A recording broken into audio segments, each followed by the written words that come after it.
A millionaire on a business trip was abruptly informed by his daughter's homeroom teacher that the little girl had been hospitalized with severe stomach pain.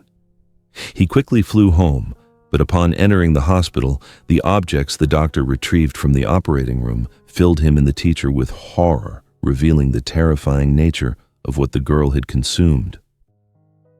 The rain hammered against the hood of the sleek black Rolls-Royce, sounding like a relentless drumbeat, urging along an unwelcome separation. Benjamin Taylor paced around the tall stacks of luggage, but his mind was snagged on the oak staircase behind him. Hannah stood there tiny and swallowed up by her dark velvet dress. Her thin hands clutched the hem of her skirt. Her eyes were wide, fixed on her father, but she didn't dare step forward. The fear of abandonment made the 7-year-old's feet feel like lead. Rachel glided up beside her. Her heady perfume overpowered the damp scent of the rain. "Come say goodbye to Daddy, Hannah. Don't make him miss his flight, darling." Rachel's voice was sweet, yet Hannah felt a definitive push at her back. She stumbled toward Benjamin. The most powerful man in Boston's tech world quickly knelt on the cold, hard stone floor. He paid no mind to his expensive suit wrinkling. Benjamin pulled a dark blue velvet box from his inner jacket pocket, old but meticulously preserved. The lid snapped open. A string of pure white pearls lay coiled against the silk lining, emitting a soft, gentle light that sharply contrasted with the gloomy atmosphere outside. Benjamin carefully lifted the necklace and clasped it around his daughter's neck. "Hannah, listen to me." He lifted her chin, forcing her to look straight into his eyes. "I have to leave to secure our future, but you will never be alone." Hannah pressed her lips together, tears welling up. "But I miss Mommy. The house is so big. Mommy is right here." Benjamin placed his large hand over the string of pearls resting on his daughter's chest. His voice dropped to a low resonance delivered with hushed reverence like a sacred pledge. "Mommy is in these pearls. Her soul has taken form here to stay by your side. Whenever you feel hungry, cold, or frightened, remember that Mommy will nourish you from within these beads. She will protect you." A strange gleam lit up Hannah's eyes. With the innocent reasoning of a child desperately craving warmth, she didn't see a piece of jewelry. She saw her mother. Hannah nodded vigorously, clutching the necklace as if afraid it might float away. "I'll hold Mommy tight, I promise." Benjamin kissed his daughter's forehead, a quick kiss filled with self-reproach. He jumped to his feet, turning to the man leaning against a marble column. Stephen idly shoved his hands in his pockets, his eyes lazily sweeping the luxurious living room. He only straightened when he saw Benjamin pull out his checkbook. "Stephen, you are the finest physician I know. Ensure Hannah stays healthy. I don't care what the cost is as long as she is safe." Stephen accepted the check, locking eyes with Benjamin in a firm assurance. "Please proceed with your business trip without worry. For me, Hannah's well-being is the utmost priority. I will be on standby here 24/7. Rachel quickly moved into her husband's embrace. She stood on her toes, kissing his cheek, her eyes moist with lingering affection. "Have a safe trip, darling. At home, I will care for Hannah as if she were my own. The two of us will wait for you to come home for dinner every day, even if it's just on the screen." Benjamin hugged his wife one last time, inhaled deeply, and then decisively turned and stepped out into the rain. The car door slammed shut, separating him from the world inside the mansion. The car rolled away, carrying the only guardian of Hannah farther and farther away. Hannah stood frozen in the grand hall, still tightly clutching the pearl necklace. She turned to look at Rachel, waiting for a hug or a suggestion to bake cookies in the kitchen, as her stepmother often proposed when her father was home. But the space suddenly fell silent. The smile on Rachel's lips extinguished like a candle flame caught in the wind. Her facial muscles slackened, revealing an expression of chilling boredom and cold calculation. She didn't look at Hannah once, turning sharply and walking toward the stairs. The sound of her high heels striking the floor was harsh and hollow. Stephen also shed his subservient demeanor. He snapped the check with his finger, whistled a loose tune, and followed Rachel, gliding past Hannah as if she were nothing more than an inanimate piece of furniture. "Aunt Rachel," Hannah called out weakly. Rachel paused but did not turn her head. She pulled her phone from her pocket, her finger scrolling quickly across the screen. Lock the front door and shut down the security system. This house requires privacy tonight. The dry snap of the deadbolt had just finished when Rachel spun around to face the middle-aged woman standing huddled in the corner of the kitchen, cloth still in hand. This was Maria, the longtime housekeeper and the only person in the house who knew exactly how Hannah liked her chicken stew. "Pack your things, right now." Rachel threw a thick envelope onto the marble countertop. The sound of the paper hitting the stone was sharp like a final judgment. Maria was stunned. Her eyes flickered from Rachel to Hannah, who was frozen at the base of the stairs.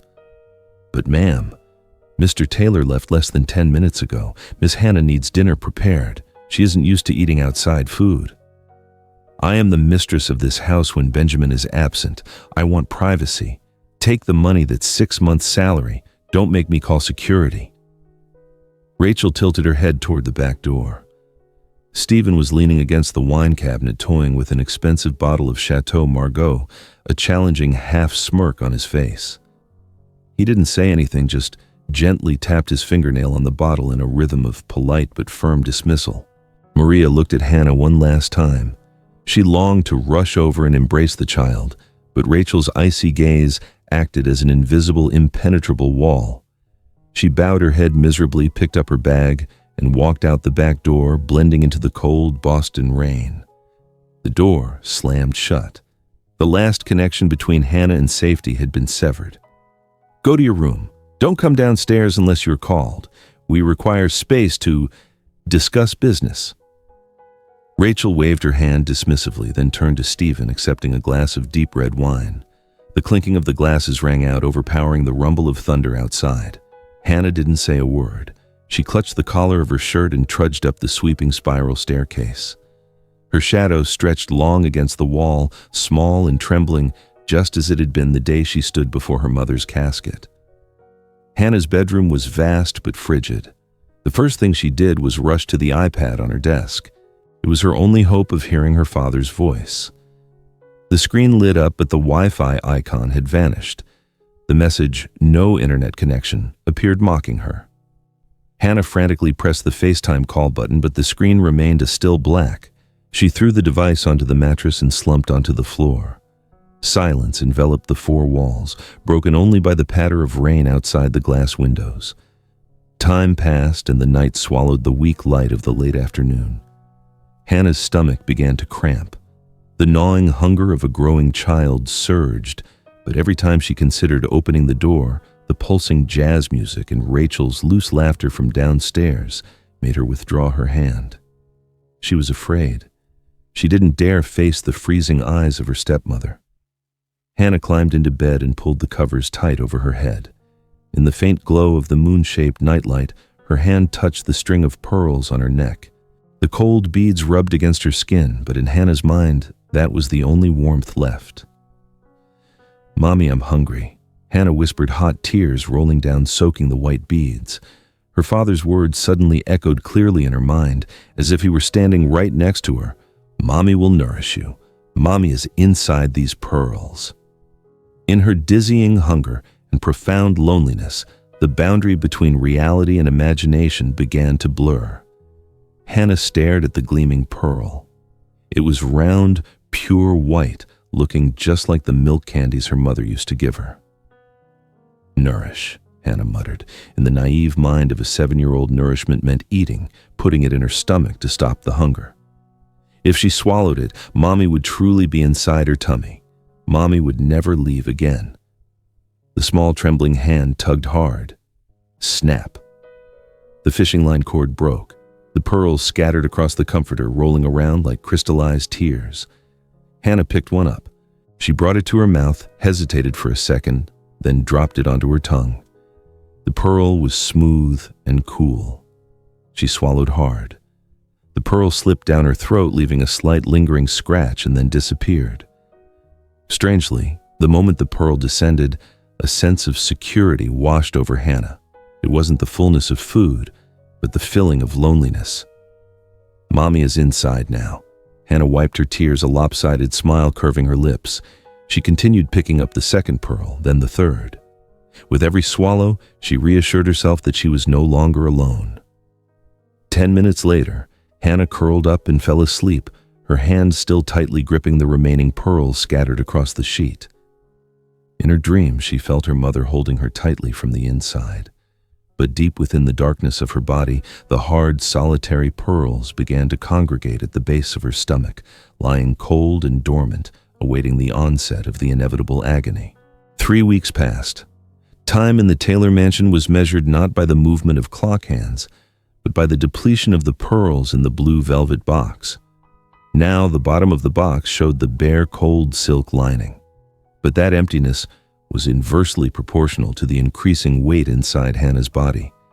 Hannah walked down the spiral staircase. Each of her feet descending the polished oak steps produced a faint creak from the floorboards, or perhaps from her own weary joints. She clung tightly to the railing. Under the dazzling crystal chandelier, Hannah looked like a ghost lost amid the extravagance. The 7-year-old's face was drawn, her high cheekbones pale, her eyes deeply shadowed from sleepless nights. Yet contrasting with her thin frame was her lower abdomen. It was unnaturally distended and taut, protruding beneath her thin nightgown, as if she were hiding a large water balloon inside.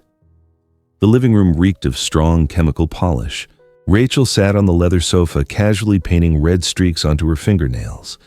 She held her hand up, admiring the work in the light, her expression satisfied, as if she had completed a masterpiece. Noticing the passing figure, Rachel glanced up. Her look lingered on Hannah's belly, then quickly morphed into a sneer. "Stephen, look at that." Benjamin worried his precious daughter would be sad and refuse to eat. "I think she's about to start rolling faster than walking." Rachel gently blew on her wet fingertips, not bothering to look Hannah in the face. Stephen was sitting at the bar opposite, swirling a glass of half-empty liquor. He narrowed his dull, bloodshot eyes red from lack of sleep and too much alcohol, and stared at the child. All kids are like that. Daddy's gone, so they start guzzling sweets uncontrollably. That belly's probably full of gummy candies and soda. Hannah stood frozen in the middle of the living room. A dull ache coiled up from her stomach, spreading through her lower back, making her want to double over. She parted her lips, intending to say she was in great pain, that her stomach felt hard as stone. But then Rachel's eyes swept over her. That gaze was sharp as a razor, containing raw contempt. "What are you standing there for, planning to beg for more cookies?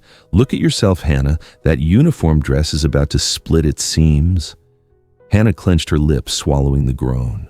Her fear was greater than the physical pain. If she admitted she had a stomachache, what would Aunt Rachel and Dr. Stephen do? They would make her take a purge. And if they did that, Mommy's pearls would come out. Benjamin had said Mommy was in the pearls. Hannah had painstakingly swallowed each one, enduring the scratch in her throat to bring Mommy into the safest place. She couldn't let them take Mommy again. She would rather suffer the pain than be alone. "Come here, let me have a look." Stephen waved her over, his voice slurred and impatient. He didn't bother to move from his seat or grab a stethoscope or any medical tools. Hannah shuffled closer. The overwhelming smell of alcohol radiating from Stephen forced her to hold her breath. He reached out, his thick fingers pressing roughly into her taut, hardened abdomen. A sharp pang shot up Hannah's spine. She squeezed her eyes shut, clutching the front of her nightgown, her entire body shaking, but not a single sound escaped her. "Hard as a rock," Stephen mumbled, then patted Hannah's belly with a light thump, like testing a watermelon for ripeness. "See, I told you. Bloated. You eat too much and can't digest it." "So does she need to go to the hospital? I don't want Benjamin to come back and see his daughter looking like a hot air balloon." Rachel asked, though her eyes remained fixed on her nail polish bottle. Stephen scoffed, waving his hand dismissively. "The hospital for what? Waste money on a cab, indigestion and obesity from lack of exercise? That's all. All rich kids get it. I'll give her a couple of pills and she'll deflate immediately." He reached for his black leather bag on the bar, rummaged through it, and pulled out 2 blister packs of medication.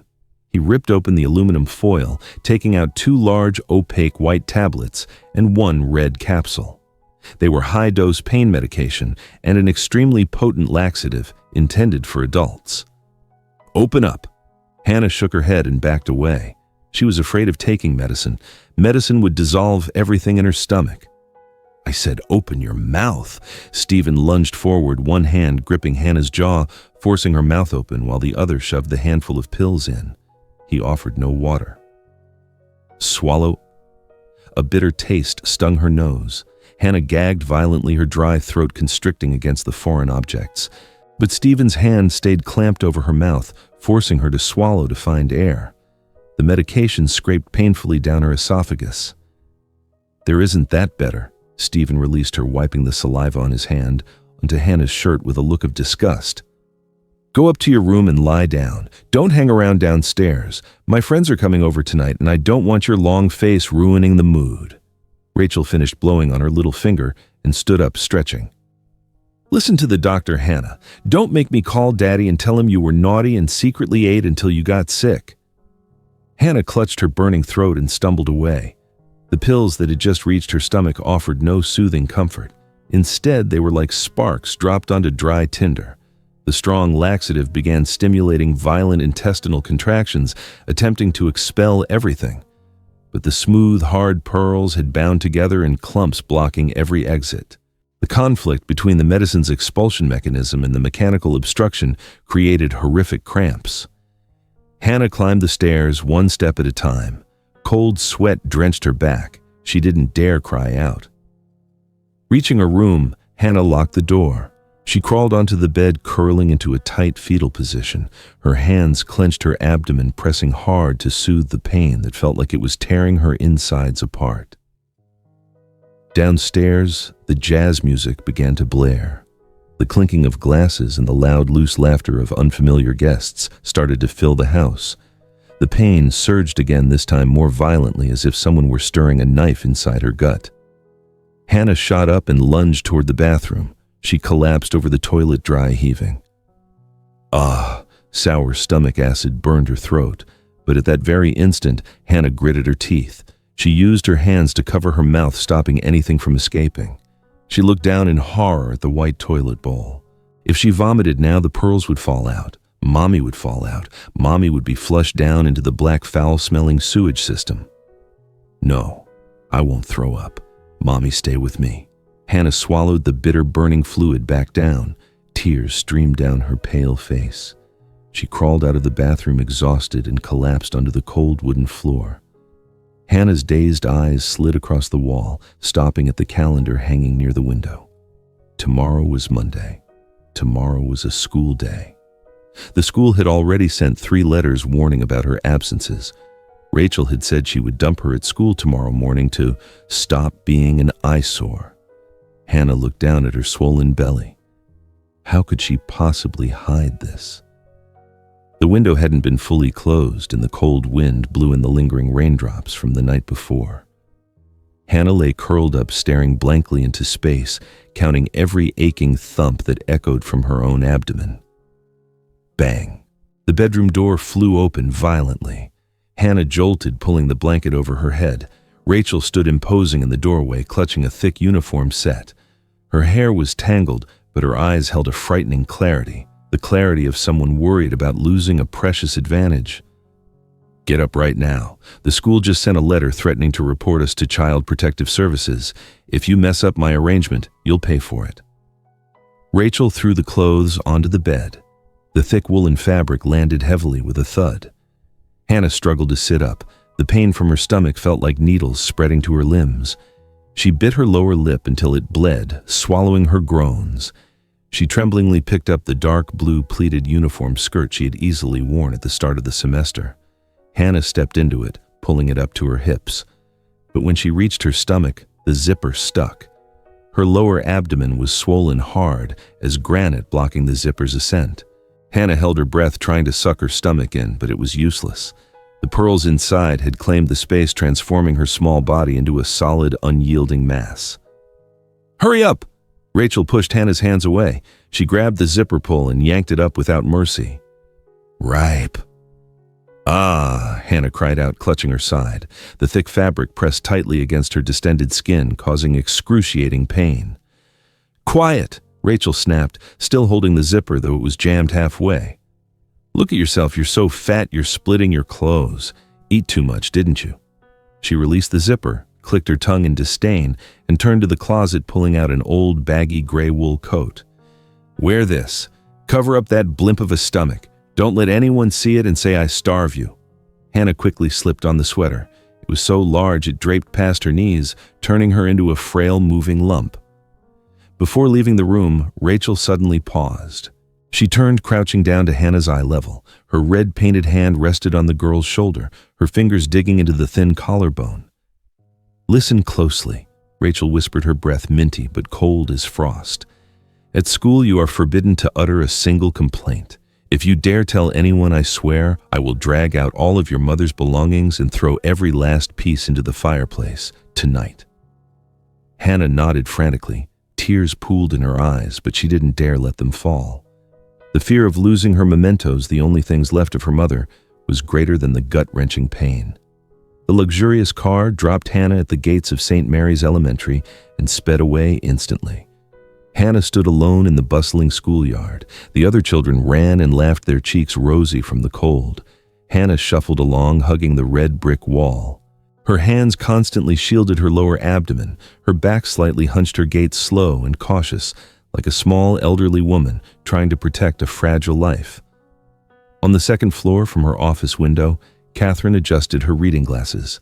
She squinted down at the schoolyard. That walk, that hunched posture, hand clutching the stomach and lowered face. Catherine had been teaching for 30 years. She knew that was not the walk of a normal child. It was the walk of someone carrying an unbearable physical burden. Inside the classroom, the furnace hummed softly. Hannah stood huddled at the back of the room near the supply cupboard. Hannah, why aren't you at your desk? Ms. Catherine walked down, her voice caring but her eyes searching. Hannah backed up a step, her back hitting the cold wooden cupboard. I'm very tired, miss. I just need to stand for a moment. Her voice was shaky, tiny as a whisper. Cold sweat dotted her forehead, even though the room was warm. Catherine reached out to touch the girl's brow, but just as her hand lifted, Hannah flinched, pulling back her neck, her wide eyes darting around frantically like a cornered small animal. That defensive reflex made Catherine's heart ache.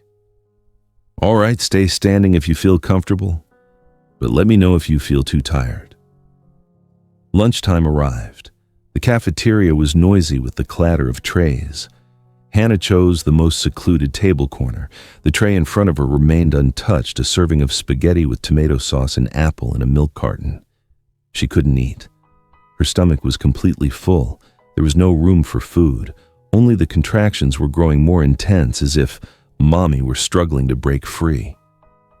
Hannah picked up the water cup, sipping a tiny mouthful. Her hands never left her stomach, gently stroking it as if consoling it. At the teacher's table, Catherine ate nothing. She sat still, her eyes fixed on Hannah's secluded corner. The intuition of a mother and a teacher told her that something horrific was hidden beneath that baggy sweater. It wasn't the seasonal flu or worm pain. It was a secret, a dark secret that was consuming the child. Smash! The sound of a water cup shattering on the tiled floor cut through Catherine's thoughts. Hannah shot up, clutching her abdomen and doubling over. Her face was turning purple, her mouth agape, but she couldn't draw a breath. The pain, it was no longer a dull ache. It was like a sharp knife slicing through her intestines. Hannah staggered, then bolted out of the cafeteria, heading toward the girls' restroom. Catherine hastily tossed her napkin aside and raced after the small figure disappearing behind the wooden door. She knew the moment of truth had arrived. Hannah bolted into the last bathroom stall like a fugitive. With the last of her strength, she slammed the door shut. She didn't lock it. She forgot, or perhaps the pain had paralyzed all normal reflexes. Hannah leaned her back against the cold partition wall, slowly sliding down onto the stark white tiled floor. Her breath came in ragged gasps, sounding like a saw ripping through her tiny chest. Outside, the rapid footsteps of Ms. Catherine were very close. Bang, bang. Hannah, are you in there? Open the door for me, Hannah. The insistent knocking echoed loud and determined. Ms. Catherine's voice lacked its usual gentleness. It was filled with authority and fear. Inside, Hannah couldn't answer. She was busy fighting. Her body was screaming for the contents inside to be freed. It was survival instinct. But Hannah's mind screamed in opposition. No, don't push it out. Hannah climbed onto the toilet, squatting. Her hands were tightly clasped, pressing hard into her lower abdomen, using all her might to retain. She was trying to fight the body's natural laws with a desperate, wild willpower. Sweat poured from her, soaking the thick sweater. The veins in her temples throbbed relentlessly. Ika, yeah. A piercing, desperate shriek tore through the quiet of the restroom stall.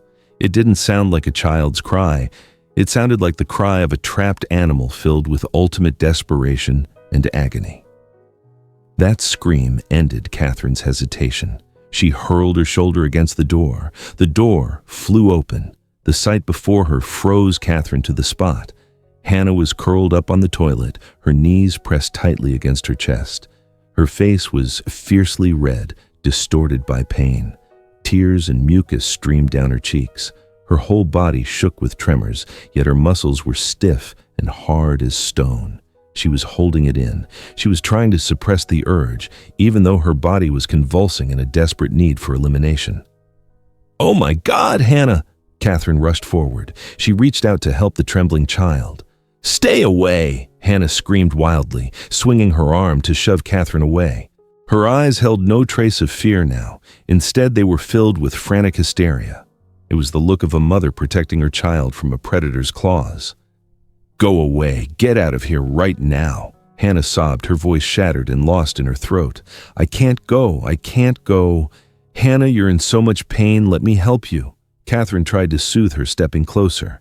Hannah recoiled further, her hands tightly clutching her stomach as if she wanted to crush it. "No, Mommy will float away." "I swallowed Mommy. Mommy is in my tummy. Don't make me flush Mommy away. Miss, please, don't make Mommy go away." Time seemed to stop in the cramped bathroom stall. Those words, those innocent, disjointed words, rang out like an explosion in Catherine's head. She froze, staring intently at Hannah's abnormally swollen abdomen. She recalled the hunched posture. She remembered Hannah's refusal to eat. She remembered the girl's skeletal exhaustion, and she understood. Hannah was not sick. She had swallowed something. Catherine felt a sharp sting in her nose. Tears spilled out uncontrollable. She dropped to her knees on the dirty floor, spreading her arms to embrace Hannah's tiny, convulsing body. "Oh, my dear child!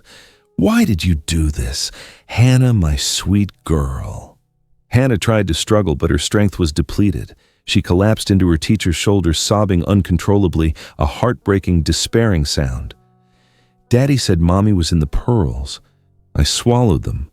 Mommy was nourishing me. Why does it hurt so bad now, miss?"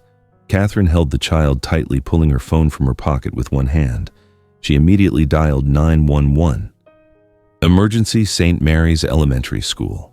A 7-year-old female student, suspected swallowing a massive amount of foreign objects causing acute bowel obstruction. Hurry, please hurry. Her voice was choked and shaky but filled with absolute authority. Hanging up, she immediately scrolled through her contacts. Not Rachel. She skipped that name with disgust. She found the emergency number saved in the admissions file from the beginning of the year, Benjamin Taylor. The phone rang, stretching into an eternity. "Hello, who is this?" A deep male voice answered, accompanied by the noise of a meeting somewhere far away. Catherine took a deep breath, yelling into the phone, discarding all pretense of politeness. "Mr. Taylor, this is Catherine, Hannah's teacher. Listen closely. Your daughter is in grave danger because she swallowed your pearls." The line went silent. The background noise vanished. Only ragged breathing remained. "Come home now. Get here immediately if you want to see her alive." Catherine slammed the phone down. Her hand was shaking so much she nearly dropped the device. From far away, the wail of the ambulance began to sound. Woo-woo, woo-woo. The piercing sound echoed, tearing apart the dreary atmosphere of the winter afternoon. In her arms, Hannah went limp. Her body softened, her head drooping to the side. Her small hand fell loosely, but her fingers remained instinctively curled, still trying to grasp something invisible. On her taut lower abdomen, revealed beneath the displaced wool coat, a crimson bruise was clearly visible, the mark of the brutal internal compression the innocent child had inflicted upon herself, all due to a comforting lie. The ambulance siren was very close now. Catherine leaned down, kissed Hannah's sweat-drenched forehead, and whispered a promise she was determined to keep at all costs. "Sleep now, darling. I'm here. No one is going to hurt you anymore." The ambulance sliced through the misty Boston rain, speeding like a wounded animal seeking its den. The siren wailed its rhythm urgent and piercing, completely opposed to the deadly stillness inside the cramped vehicle. Hannah lay small amidst the tangle of wires and tubes. The heart rate on the monitor danced in weak zigzags, fast and then slow like a lamp flickering in the wind. Catherine sat beside her, both hands tightly gripping the cold hand of her student. She leaned close to Hannah's ear, whispering constantly, her voice cutting through the sound of the tires gripping the wet road. "Hannah, listen to me. Don't sleep. You must not sleep. Your mother is waiting, but not there. She's here. You have to stay here." Hannah didn't answer. Her eyes were half closed, her breathing shallow. At the same moment, thousands of miles away, Benjamin Taylor sat isolated in the first-class cabin of his Gulfstream private jet. Benjamin stared intently at the black screen of his phone. Ms. Catherine's call was like a sledgehammer shattering the shell of the successful businessman, revealing a spectacularly failed father within. "Can you go faster?" Benjamin roared toward the cockpit. "We are at maximum velocity, sir. We will land in 30 minutes. Benjamin buried his head in his hands. The luxurious space of the jet suddenly became a confining cage. He remembered Hannah's eyes the day he left. He remembered his flowery words about the pearl necklace. "Mommy will nourish you." The phrase now echoed in his head not as a promise, but as a curse. Boston Children's Hospital was ablaze with bright white fluorescent lights. The gurney carrying Hannah was rushed down the corridor, the wheels grinding on the tiled floor. 7-year-old female patient, severe exhaustion, pulse 140, crashing blood pressure, suspected mechanical bowel obstruction from foreign objects. Get her to X-ray immediately. The chief of emergency directed loudly. Hannah was transferred to the cold imaging table. The X-ray light scanned her thin, bone-weary body. 5 minutes later. The reading room was shrouded in a terrifying silence. The X-ray film was clipped onto the light box. Against the black backdrop of her abdomen, where there should have been empty spaces of gas and soft tissue, a sight appeared that made the entire medical team gasp. Dozens, perhaps hundreds of round, opaque white spots lay jammed together. They were densely packed in the stomach, stacked upon each other, filling the duodenum and stretching down into the first loops of the small intestine. The white spots were so perfectly round, they were chilling. They had formed one colossal obstruction blocking all life. "What on earth is this?" a resident physician exclaimed, his voice cracking. "Fish eggs, marbles." The chief physician squinted, moving closer to the film. He shook his head, sweat beading on his forehead. "No, they are pearls, too numerous. They are pressing on and damaging the intestinal wall. We cannot perform open surgery immediately.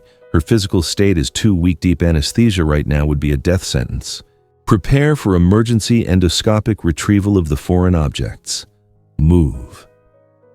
The door to the operating suite closed, the red light signaling the intervention had begun. 1 hour later, the hospital lobby was in chaos. Benjamin Taylor burst in. No one would have recognized the dapper billionaire often seen in Forbes magazine. His shirt was soaked with sweat, 2 buttons undone, his tie askew. His tangled hair stuck to his forehead. He didn't walk, he ran.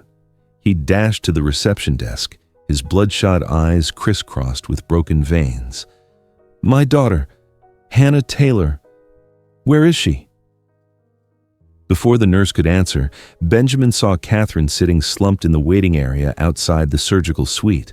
He rushed over his legs, threatening to give way. Catherine looked up. The teacher's eyes were puffy, but the look she gave Benjamin held no pity, only sharp condemnation. She said nothing, just pointed toward the operating room door, which had just cracked open. The chief physician stepped out. He removed his surgical mask, carrying a kidney-shaped metal tray in his hand. Benjamin froze. His breath caught in his throat. "Are you the girl's father?" the doctor asked, his voice low and cold. Benjamin nodded, his lips moving without forming a word. "We have successfully removed the majority. Fortunately, their smooth surface prevented a perforation, but the obstruction has been in place for many days. Her stomach was severely distended, and the lining is gravely inflamed and ulcerated." The doctor held the tray out to Benjamin. "These are the contents we retrieved from your daughter's stomach." Benjamin looked down. Lying scattered on the cold metal tray were the pearls, but they were no longer the pristine, gleaming, elegant white pearls he had once cherished. They were dead. The lustrous nacre layer had been raggedly eroded by stomach acid, revealing the gray, rough core beneath. They were distorted, hideous, and emitted the pungent, sour smell of digestive fluid. The pearls, once likened to the tears of the sea, now looked like malignant tumors that had just been surgically removed. "Mommy will nourish you." Benjamin stumbled backward. He clamped a hand over his mouth, suppressing a racking sob that threatened to escape. He recognized the necklace. He recognized every bead. He himself had fastened it around his daughter's neck. He himself had planted the idea in the innocent child's head that this was her mother, her food, her life source. His wealth, his power, all meaningless before this tray of grayed pearls. "The child told us she swallowed them to keep her mother close and warm," the doctor added, his eyes full of compassion for Benjamin. "Stomach acid cannot digest calcium carbonate, sir. It only erodes the beautiful outer shell, much like hollow promises." The doctor's words were a bucket of cold water thrown in Benjamin's face. He could no longer stand. His legs gave out, and Benjamin slid down the wall, kneeling on the cold floor. He buried his hands in his hair, gripping his head. His entire body shook uncontrollably. "Hannah, I was wrong. I was so wrong." Benjamin's weeping echoed through the hospital corridor, not a roar, but the desolate moan of an animal mortally wounded. This pain could not be cured by any pain medication. It was the agony of belated regret. The elevator bell dinged at the end of the hall, dry and impersonal. The doors opened. The clip-clop of high heels echoed on the floor, hurried yet maintaining a haughty rhythm. Rachel ran forward, her face heavily made up, but attempting a look of pallor. Stephen followed, a white lab coat hastily thrown over the bar clothes he wore underneath. "Oh my God, where is Hannah? How is she?" Rachel shrieked, her metallic voice piercing as she lunged toward the intensive care unit where Hannah had just been wheeled in. Benjamin, who had been kneeling on the floor, slowly raised his head. His face was streaked with tears, but his eyes had changed. The distress and vulnerability were gone, replaced by a terrifying stillness. It was the gaze of a storm brewing, dark and destructive. Rachel swept in like a whirlwind, her strong perfume instantly overtaking the air, thick with disinfectant. She lifted a hand to cover her mouth, her eyes darting around, searching for cameras or attention, then tried to charge straight toward the door of the critical care room. "My poor baby, let me go to her." But before her hand could touch the doorknob, a figure blocked her path.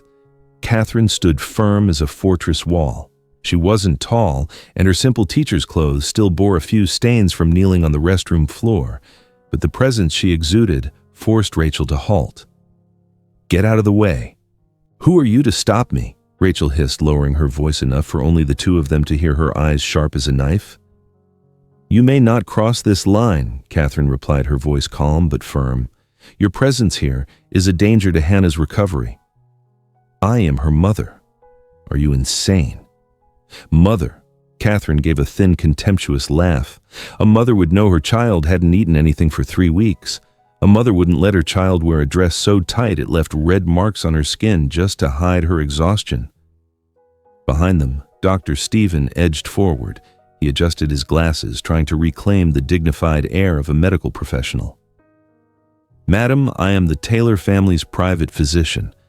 I need to review the medical records for consultation.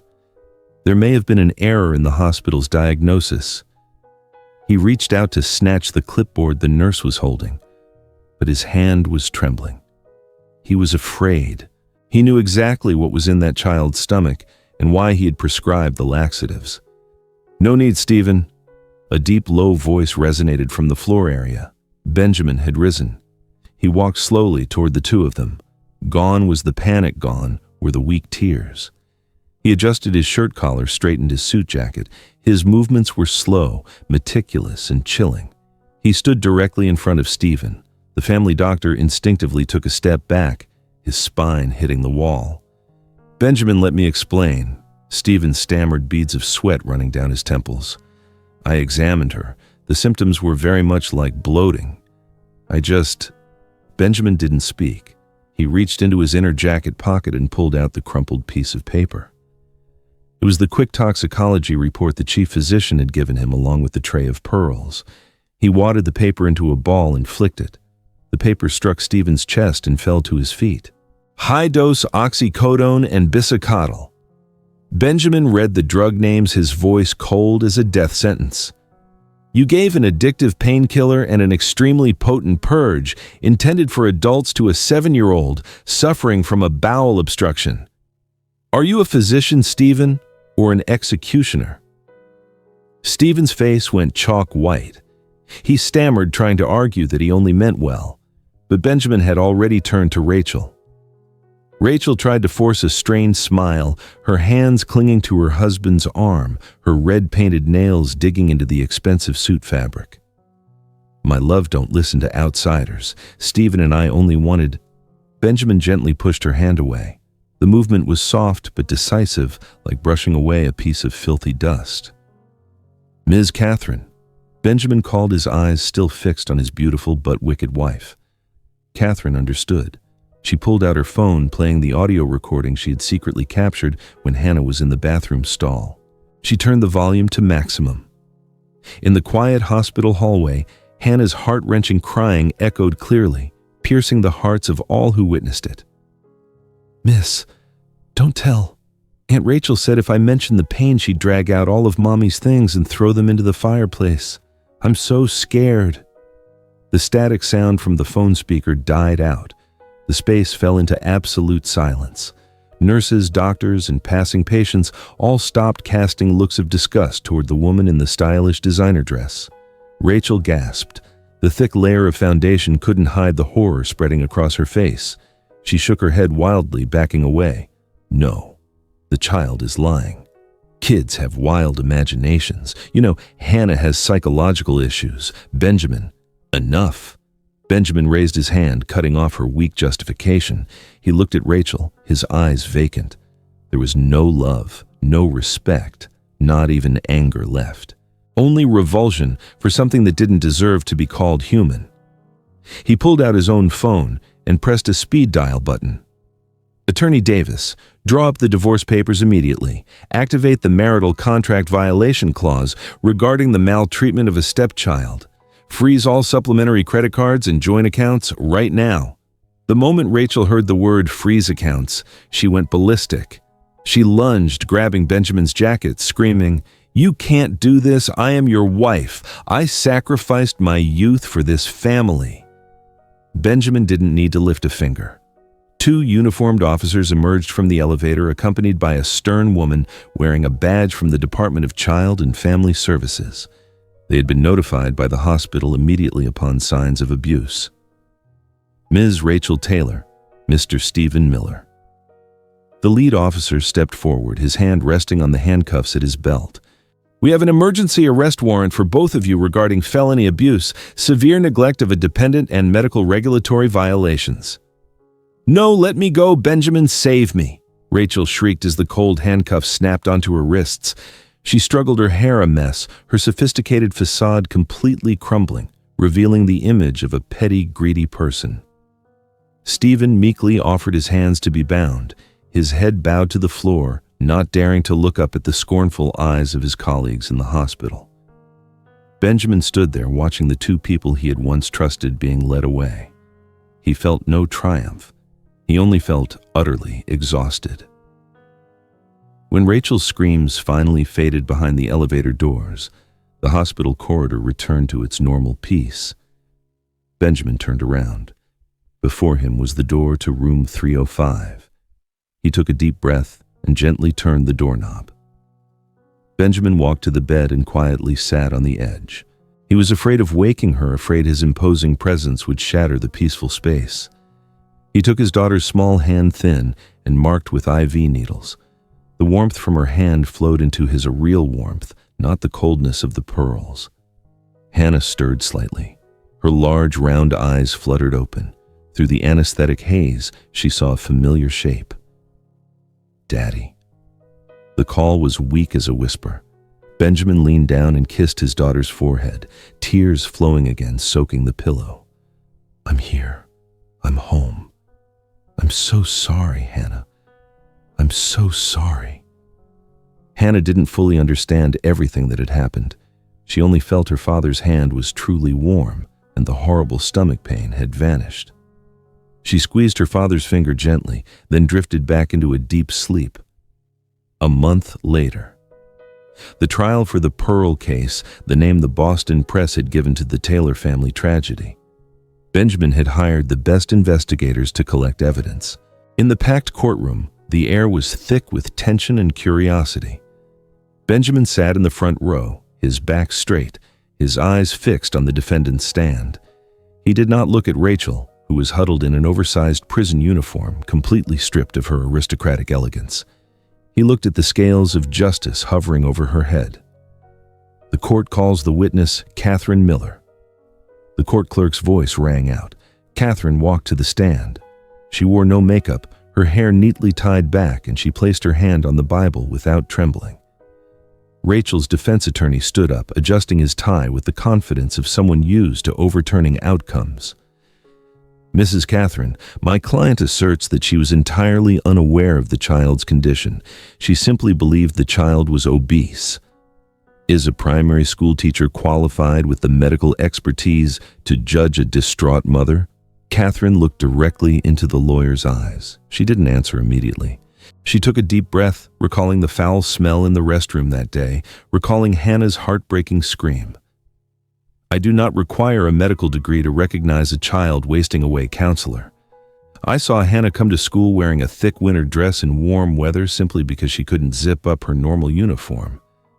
I saw her secretly pick up breadcrumbs that had fallen on the floor, but not dare eat them for fear of being punished by Aunt Rachel. She turned to Rachel, her eyes blazing. She wasn't distraught. She laughed when I called to inform her Hannah had collapsed. She asked me, did she make a mess on the school floor? That is not carelessness. That is calculated cruelty. The courtroom erupted in murmurs. Rachel bowed her head, clutching the defendant's rail. Next, the large screen in the courtroom lit up. Benjamin had provided all data from the home's covertly running surveillance cameras and the financial statements. The image showed the refrigerator in the kitchen was empty, holding only a few bottles of wine and leftovers. Stephen's personal drug cabinet contained strips of oxycodone and extremely potent laxatives. And beside that, Rachel's spending log Hermes bags, all-night parties worth tens of thousands of dollars, all charged to Benjamin's card precisely during the time Hannah was being starved. Your Honor, the prosecutor stated clearly, pointing to the screen. While this child was forced to swallow pearls to feel satiated, the defendant Rachel spent $50,000 on a single caviar party. This is not neglect. This is torture through abandonment. Rachel burst into hysterical tears, not from remorse, but from fear. She turned to Benjamin, screaming, "Ben, say something. I only wanted what was best for her. I didn't know she swallowed that. Please forgive me." Benjamin sat still as a stone statue. He did not move, did not blink. His silence was the heaviest verdict. The judge slammed his gavel. The sharp sound cut off all hope for the defendant. Defendant Rachel Taylor, the court sentences you to 15 years imprisonment for felony abuse in the first degree and misuse of trust for financial gain. Per the marital contract clause, the defendant is stripped of all financial entitlements, exiting the marriage with zero net assets. Rachel collapsed onto the floor. Two officers quickly pulled her away, her miserable cries echoing through the hall and then abruptly silenced by the heavy iron door. Next was Stephen's turn. He did not cry hysterically. He stood trembling, soaked in sweat. He knew his career had ended the moment Benjamin had flicked the toxicology report at him in the hospital. Defendant Stephen Miller. Medical license permanently revoked across the entire territory of the United States. Sentenced to 30 years imprisonment for medical malpractice, writing prescriptions that endangered a life and conspiracy to conceal acts of abuse. The trial concluded. The crowd began to disperse. Benjamin stood up, buttoning his jacket. He felt a strange sense of relief, not the joy of victory, but the feeling of shedding the heavy weight that had burdened his chest for the past month. The vultures had been caged. He walked out to the main hall where Ms. Catherine was standing, looking out at the drizzling rain. "Ms. Catherine," Catherine turned around. She smiled gently, the kindly smile that had saved his daughter's life. "Mr. Taylor, it's finished." Benjamin reached into his pocket and pulled out a check. He had already written a figure that most people would never earn in a lifetime. He extended it toward her. "I know nothing can truly repay you, but please accept this, consider it." Catherine gently pushed his hand away. She shook her head, her gaze firm. "Don't do that, Ben. Don't use money to solve everything anymore. That was the mistake that almost cost you Hannah." Benjamin stiffened. The hand holding the check trembled and slowly lowered. He understood she was right. He had used money to hire Stephen and used money to marry Rachel, and money had betrayed him. I apologize." Benjamin bowed his head, his voice low, sincere and humble. "Thank you. Thank you for being a mother to her when she needed one the most. Go to her. She's waiting for her daddy to cook dinner. Don't make her wait any longer." Benjamin nodded his farewell, then quickly turned and walked toward his car. This time, he didn't have the arrogant demeanor of a billionaire. He was just a father rushing home. The Rolls-Royce pulled up to the Taylor mansion gates for the last time. Workers in uniforms were dismantling the brass nameplate. The sound of the cutting tool whined, dust flying. Benjamin pushed Hannah's wheelchair out the door. Hannah sat still, a thin blanket over her lap. She looked at the enormous house behind her. The dark windows stared back like soulless eyes. It was there she had swallowed the pearls in loneliness. It was there she had screamed in silence. "Do you want to take anything else, Hannah, a doll or old clothes?" Benjamin leaned down, asking gently. Hannah shook her head. She watched the Taylor nameplate being taken down, crashing loudly onto the tile floor. A sigh of relief escaped her small chest. "No, Daddy. Let's go. I don't like the smell here. It's too cold." Benjamin offered a bittersweet smile. He lifted his daughter into the car and folded the wheelchair. "Yes, let's go. Somewhere warmer." The car pulled away, leaving the glamorous but frigid upscale neighborhood behind. It headed toward the suburbs where pine forests whispered in the wind, awaiting two wounded souls seeking sanctuary. The new house had no marble columns or crystal chandeliers. It was a 2-story log cabin nestled among the pine trees, looking out onto a silent mirror-like lake. The floors were rustic oak. Every step made a warm, familiar creak. There were no maids here, no butler, just a father and daughter. Benjamin had stepped down as CEO. He handed the tech empire over to his subordinates, retaining only a long-distance advisory role. He swapped his $1,000 tailored suits for a worn knit sweater and relaxed khaki pants. In the small kitchen bathed in the morning sun, the man who once controlled the stock market was now sweating profusely over a pot of pumpkin chowder. "Salt. How much is enough?" Benjamin muttered, sprinkling the salt shaker awkwardly. His eyes narrowed in concentration as if diffusing a bomb. The fragrant smell of stewed pumpkin spread throughout the house, overpowering the sharp chill of autumn. Hannah sat at the dining table swinging her legs. Her complexion was slightly rosier, but her eyes still held a hint of sadness and fear. She stared intently at the blue enameled ceramic bowl placed before her. Benjamin set the pot down on a coaster, scooping a full ladle into his daughter's bowl. Steam rose in thick white plumes. "There we go. Creamy pumpkin soup, Chef Ben's special recipe. He smiled, a radiant grin meant to conceal the worry in his eyes. Hannah picked up her spoon. Her small hands began to tremble. In the child's eyes, the orange-yellow soup was not food. It was a bottomless pit. She was afraid to put anything into her mouth, afraid of the sensation of swallowing. The memory of the cold, hard pearls sliding down her throat still lingered, haunting her whenever she saw food. She imagined the soup contained pebbles, marbles, or something else that would block her intestines again. I'm not hungry, Hannah whispered, placing the spoon back on the table. The sound of metal hitting the wood was harsh. Benjamin's shoulders slumped. This was the third bowl he had cooked this week that was rejected.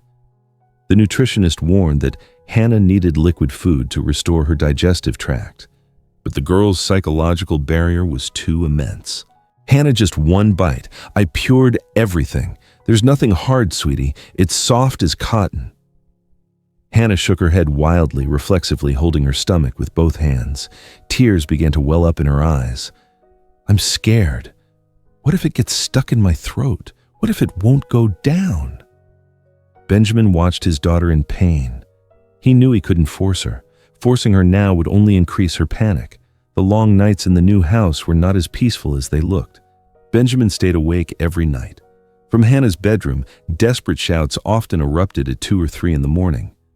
No, don't make me eat, Mommy.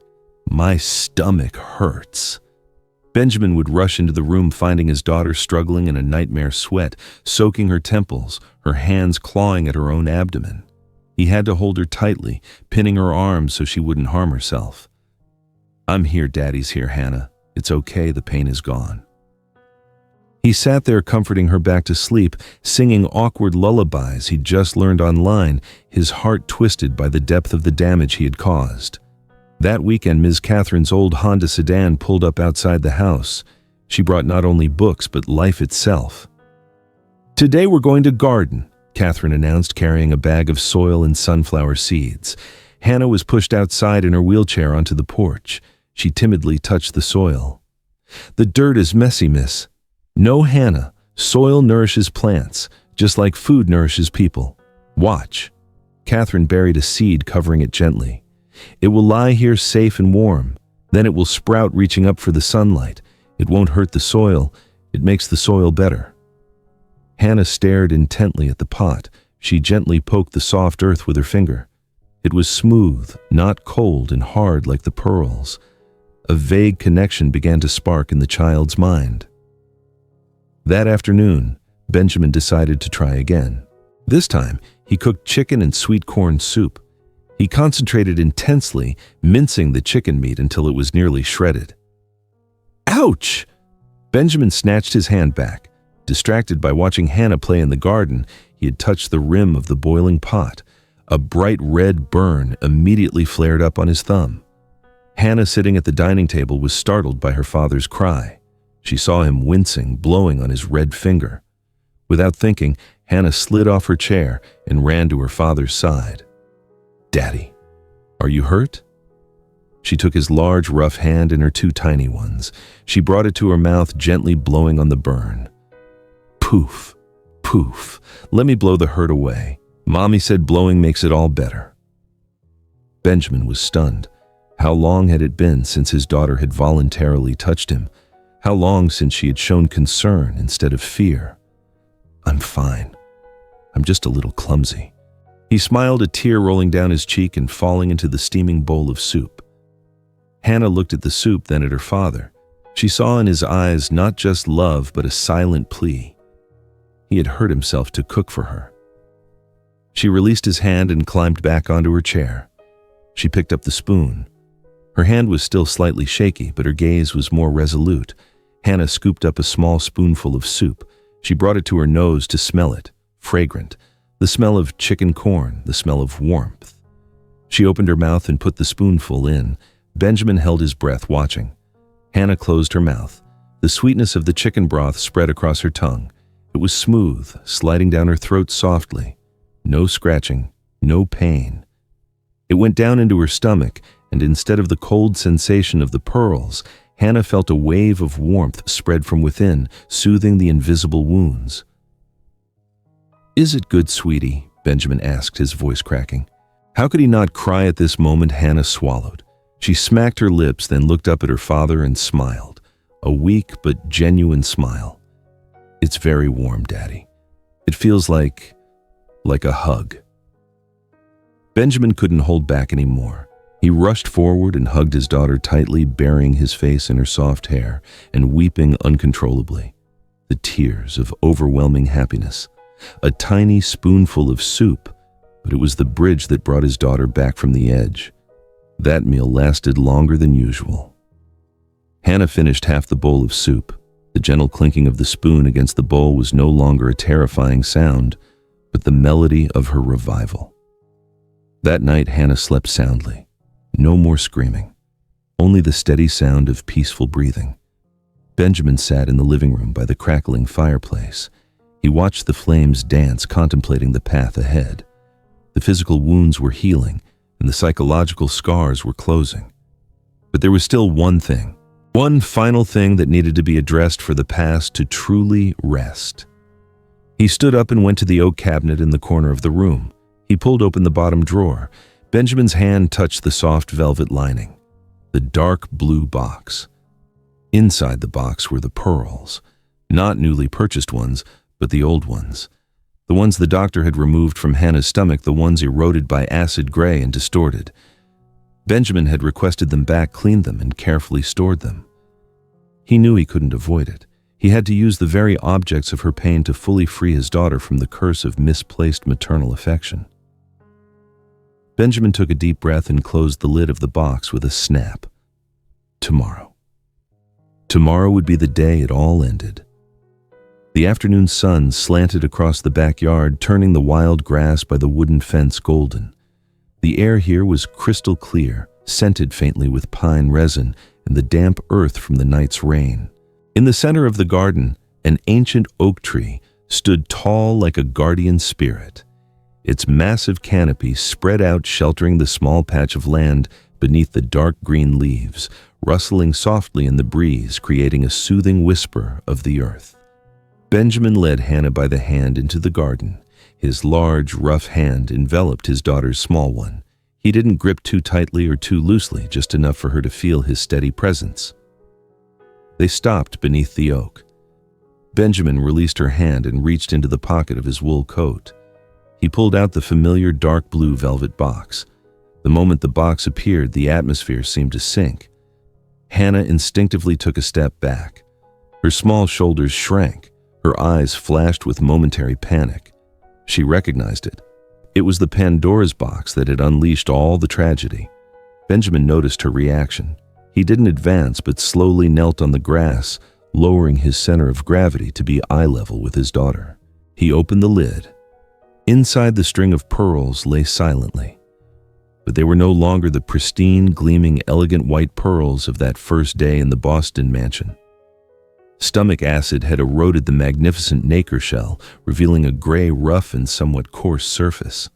They looked raw and damaged, exactly like the souls of the father and daughter now. Benjamin had cleaned them, restrung them with a stronger, simple twine, but he hadn't polished them. He wanted to preserve those scars. "Hannah, look," Benjamin said, his deep voice blending with the sound of the wind. "They have changed, and so have we." Hannah timidly stepped closer, her wide eyes fixed on the distorted pearls. She no longer felt compelled or desired to swallow them. She only felt a faint sadness.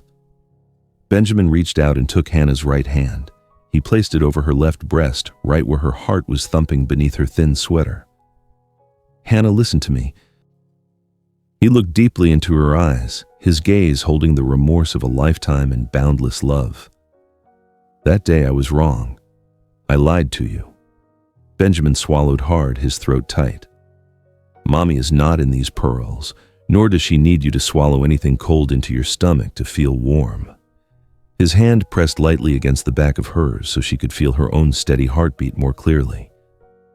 "Mommy is right here, right beneath your hand, in this heart, in the blood flowing through you. Every beat of your heart is Mommy saying, 'I love you.'" Hannah blinked. A single clear tear rolled down her cheek. She felt the beat thump, thump, thump, steady and strong. That was life. That was warmth from within, not borrowed from an inanimate object. Benjamin continued placing his hand over his own heart, then taking her hand again. And Daddy is here, right in front of you, flesh and blood. I'm not a voice through an iPad or a check sent through a doctor. I am the one who will cook soup for you, even if I burn my hand. I am the one who will tell you stories every night. I am the one who will hold your hand on walks like this. He smiled a gentle smile that erased all distance. We don't need to swallow the pain anymore, Hannah. We are going to let it out, let the wind take it away. Hannah took a deep breath. Her chest expanded, then she exhaled easily. For the first time in months, she felt her stomach was light, peaceful. Can I hold them? Hannah whispered, pointing at the string of pearls.